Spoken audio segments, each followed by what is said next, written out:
Hey guys, I'm back with another video. This time it's the 2022 governor map prediction or gubernatorial prediction.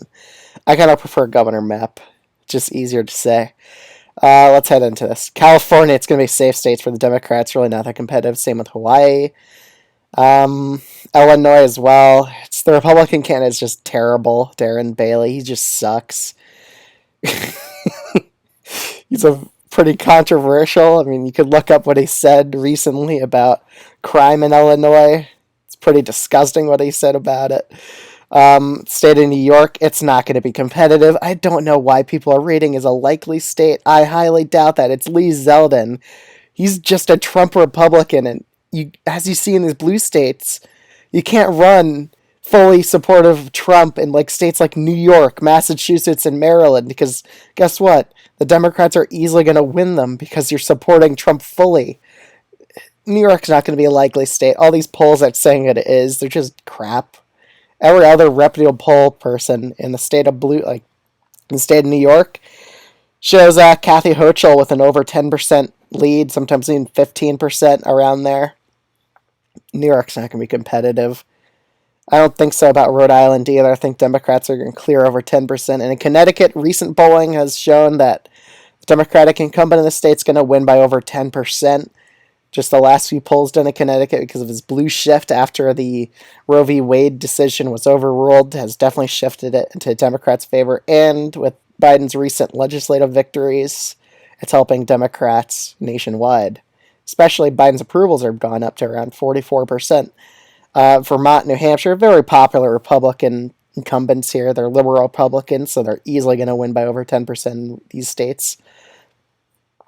In Arkansas, Tennessee, Alabama, I don't see really competitive races. I see it as landslides for Republicans. In Oklahoma, I mean, the Sooner poll has it as a likely race. I don't think so. I think it's going to be over 10%. Sooner polls aren't really that valuable in Oklahoma. They usually miss the mark by a lot in this state. Idaho, Wyoming, Nebraska. South Dakota is a weird state. I'm going to actually put it as likely because they like to have competitive races, and some polls show it as decently competitive. I'm going to be safe. I'm going to put it as a likely state. I think we're going to be surprised. I think it might be more competitive than we think it is. The state of South Carolina, even though the Democrats have a decent candidate here, Trafalgar only shows this race as an 8% Republican. There's a lot of undecideds. I think the undecideds are going to go for the Republicans there, so Republicans are going to win by over 10% here. In Texas, I think Abbott's probably going to win by 7 to 8% against Beto O'Rourke. Even though I heard Beto O'Rourke did decent in the debates, I don't think they're really going to matter that much. It's a pretty Republican-friendly state, and Abbott's probably going to easily win here. In Alaska, I see Republicans winning by over 10% in this state. Just saw a recent poll here. It's really nothing competitive now, even though it used to be. Which state should we do next? Let's go to Iowa. Iowa and Ohio, these states aren't going to be competitive. Very popular Republican incumbents in both these states. Mike DeWine's doing a solid job. He's probably going to win by around 16 to 20 points against his Democratic opponent. In the Rust Belt here, let's actually do Maine first. Maine, don't see it as that competitive. Don't think it's going to be a lean Democratic race. The Democrat here, Jeanette Mills, I'm pretty sure she's leading by around 9%. So I anticipate her to hold to that margin. State of Pennsylvania, Mastriano's campaign's done. He's literally doesn't have any ads on the TV yet. He's getting outraised like crazy against Josh Shapiro and outspended like crazy by him. This race is pretty much locked up and done. Every pollster shows him up with a 10% or even 11% lead. The real debate is this a likely state or a safe Democratic one? Because it looks like he might actually win by over 10%, but I'm going to be safe in assuming that most of the undecideds go to the Republican here. So that's what I'm going to be saying. Shapiro probably wins 8 to 9 points against Mastriano. He's a terrible candidate for Pennsylvania.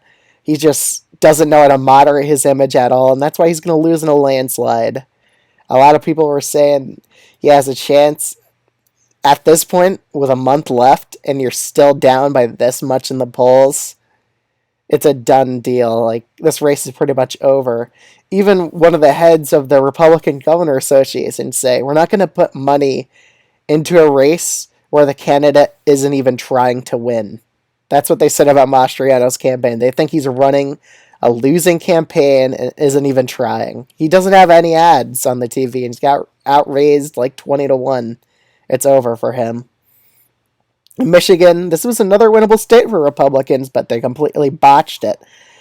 Tudor Dixon, another terrible candidate. She's probably going to lose by around 8 to 9%. Could even lose by more than that. We're going to be safe in assuming that undecideds break towards Republicans. I still think Tudor Dixon's going to get defeated here by a very large margin, even if undecideds break somewhat towards Republicans in this state. In Minnesota, again, Republicans do not have a strong candidate, and Scott Jensen, he's a COVID denier. He's anti-vaccine. He's very extreme on abortion, like super against it, even in terms of rape and incest. I mean, you can't run a politician like that and win in a battleground state. You're going to lose. So, no real shot for him there. In Wisconsin, at this point, I think Tony Evers is probably going to lose, with the recent polls that come out show that Mitchell's is ahead of him. I think it's probably going to be like a 1.5% loss for Tony Evers in this state. In Colorado, I think it's going to be a safe blue state. I think the Democrat here is going to win by over 10%, just based on the recent polling I've seen. It's really not competitive anymore. New Mexico as well. It used to be a lean state, and Republicans actually had a chance at flipping it. But at this point, Democrats are recapturing a bit of a momentum in this state, so I think they're going to win here by about 6% against the Republicans.